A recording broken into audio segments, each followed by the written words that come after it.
Hello. So I'm out here foraging dandelion flowers.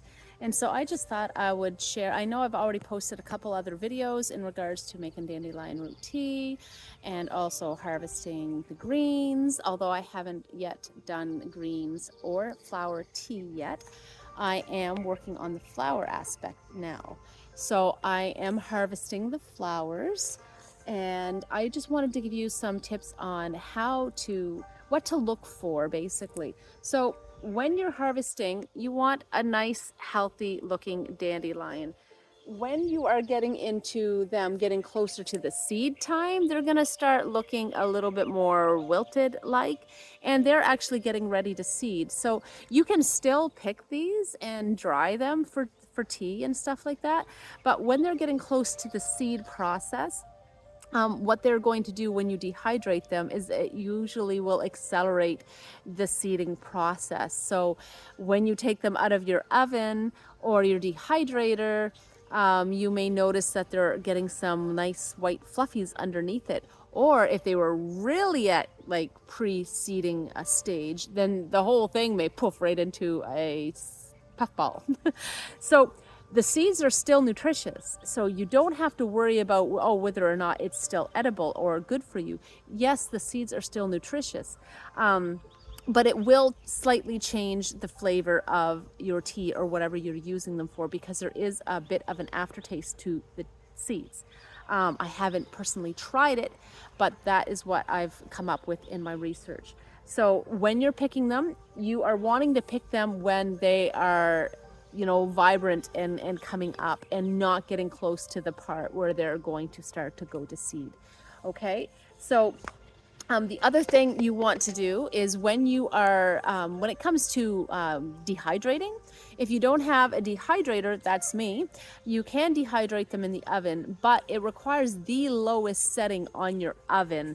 And that's at least, they say somewhere like 170 or even less if you have it on your stove setting for that low. Flowers are a lot more delicate, and so it needs the lower setting, versus the roots you can dehydrate them in your oven around 200 or 250 degrees, versus the flowers, they do need a very low setting, and it takes longer on top of that. So it takes a few hours of dehydration in your oven at the lowest setting as well. So that also becomes electricity issue. So if you don't have a dehydrator, which is going to save a lot more on electricity, you can air dry them out in your home as well. Again, depending on how humid it is going to depend on how fast they will dry out in your home. So basically what you're looking for is that these flowers become so dry that they're brittle and they're going to crumble up in your hands. That's the type of dryness you want. You want no sponginess. If there's any type of sponginess or not fully being dried, then there is, when you store them for a longer period of time, you are going to find that there could be some mold issues. So you want to make sure about that. I had to sneeze. You want to make sure that they are fully dehydrated. Actually, I meant to say fully dried completely. So that is the most important thing. So dry them out on your outside. On a hot sunny day, you could probably get away with that, but I don't know if they would dry fast enough that way. You could start them out that way on a hot sunny day. But in your house, again, it will depend. They say it could take up to a couple weeks, depending on the humidity levels and different things like that. The other thing I do when I pick them is I actually dump them out on my table and like outside. And if you leave them out, like most of the bugs will all scatter and leave your dandelions, which is ideal, because otherwise, when you bring them in the house and you put them in the sink, all of those ants and everything are gonna like get in your sink, and sometimes they crawl out of your sink and then you got ants in your house. I have found that. So I have learned that it's best for me personally that I just dump them outside on my patio table and I leave them out there for at least an hour. And by that time, sometimes even less or sometimes more. And that way most of the insects will all disperse. The last time I did that with my dandelion flowers, I left them out probably for an hour, maybe two. I went into the garden and continued foraging.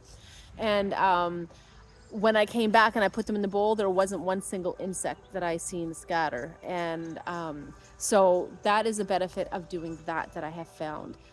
Another tip, now you may not want to do this, but for me, in my garden, I don't plant a whole lot of vegetables anymore. Just there's different reasons for that. I used to do a lot more than I do now. But what I have done, instead of foraging, say, dandelions in your backyard where all the grass is competing for the roots with your dandelions, I am allowing my dandelions to grow up in my garden, okay? So wherever there is not something growing, guess what I have growing? Dandelions. So like these are some of my aisles that I have for my vegetables, okay? As you can see, it's just hard to do this when it's on selfie mode, but for the places that I'm actually growing things, I don't have dandelions. But in between all of that, look at all the dandelions that I have. Okay, now I had just foraged, so if I didn't forage, this whole freaking garden would be lit up in bright yellow. But you're not seeing a lot of that, but it was very, very yellow. But yeah, so I have strawberries growing over here. I got dandelions going over here. I'm going to be putting tomatoes in the buckets and different things going on. So there is all kinds of, the benefits to me by putting them in my garden is the fact that the root system is easier to access. So when you want to dig them up, they come up easier because there's no grass competing for the root system. So they're going to grow bigger as well. The other thing you want to make sure is that most of the time, depending unless the dandelions have already been there for ages, the best time to harvest your dandelions are going to be in the fall after the plants have fully matured. You're going to get bigger roots at that point. If you harvest them in the spring, like I have done recently because I wanted some dandelion roots and I knew some of them were from last year, but I didn't know which ones were which and which ones were the most mature plants, and so I ended up with some really small roots and some even smaller. It's like, oh, there was barely nothing to that. So you can get all kinds of leaf and then realize that underneath they haven't been around as long as they look, so to speak. So if you're waiting to the fall, you're going to get more mature root systems and bigger sizes, which is more worth the effort of digging them all up to get good sized roots versus something that's barely going to have any roots to it. So that's just a tip on the roots. So this video was just for addressing the issue with the flowers themselves, but remember, every part of the dandelion plant is edible and it is highly nutritious. It's considered a superfood, okay? And that's all the more reason for you to want to eat it in some way or fashion. If you have a hard time putting the greens in your salad, then put them in your smoothies. Hide them in your smoothies. You know, there's different things that you can do. The flowers, the same thing. The flowers are probably the more pleasant part of the whole plant to eat by themselves. And I will show you just that. I know I'm picking it, but there's no bugs in it. And it's actually got like a sweetness, but it's got a little bit of a bitterness to it too. But everyone's different how they will like them or not like them. The greens, I find them a little bit more bitter to eat just as is. And the roots are like really bitter. So you're not going to be necessarily interested in taking a bite of a root like you would a carrot.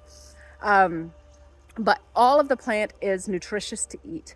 The only thing that I do not use is the stem. I throw out the milky stem because it's very bitter and I haven't heard of anything ways or people that use them for whatever. There may be something on there. If you Google it long enough, you may find something. You can eat them, but they are very bitter. That milk sticky stuff is really disgusting. But I haven't heard of any way of actually using them. The flowers, you can use them in all kinds of stuff. You can make dandelion honey type of stuff. You can make tea. You can fry them up in a frying pan with salt and butter and different things. Add them to your salads. Like there's a lot of things you can use the flowers for. And everything, even the buds of the flowers. If you pick a bunch of greens and you found out, oh, I picked some buds, you know, that come up with it, use the buds as well. They are very nutritious. So you can make tea out of the roots, the leaves, the buds, and the flowers. So different ways, different processes for each one of them.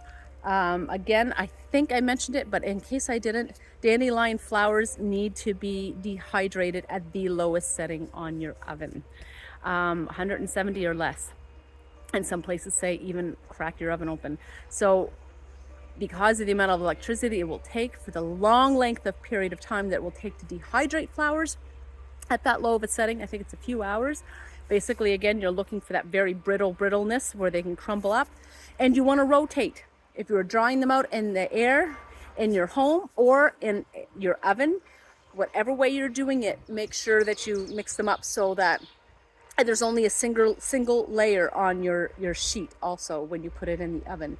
Don't double them up. You want single layer only because you want them to dry properly. And you also want to turn them around to make sure that both sides are getting equally dehydrated once in a while. At least turn them over at least once. If you don't, you forget, no biggie. Just make sure they're nice and crumbly and brittle. And you can Google the other stuff of how to make dandelion tea. I do have another video where I did my very first dandelion root tea and my first expression on my face for the taste test for what I was expecting. So yeah, I can link that video to you if you're interested. And yeah, so best of luck and enjoy your foraging of dandelion flowers.